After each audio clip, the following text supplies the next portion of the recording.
And I'm now joined by Ravi Agrawal, Editor-in-Chief of Foreign Policy magazine. Thank you so much for joining us on Newsday. As Nada just mentioned, a lot of domestic issues for him to be talking about. But what grade would you give to President Biden for his foreign policy achievements?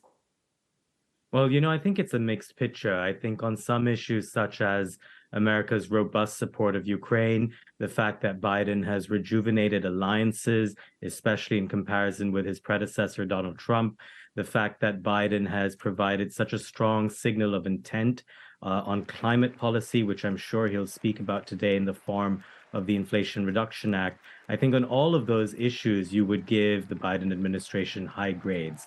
I would say somewhere between a B plus or an A minus. It's on some other issues, I think, where the picture is mixed. There are many even allies in Europe who would say that they've received confusing signals on trade, for example, in the beginnings of signs of protectionism on America's part. And then there's China policy, which, in some cases is led more by domestic hysteria than a clear-eyed assessment of the world. One has to ask, when you look at America's China policy, where is it headed? If you sanction China strongly, where does that go? How do you contain the world's second biggest economy, which will one day be its largest? There's some confusion over that, and we saw some of that emerge last week with the whole controversy over the alleged spy balloon. Yes, indeed. It really showed how fragile that relationship between the U.S. and China is, didn't it? So what direction are the relationship between the two going to go under the Biden administration? How different from President Trump? Well, one of the things that the Trump administration did is that it became much tougher on China than the Obama administration, which preceded it.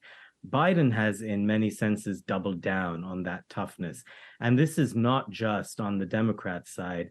There is immense bipartisan support in America for being tougher on China. And this means seeing China more as a threat than a competitor, as seeing China as a dangerous, maybe even malign force in the world.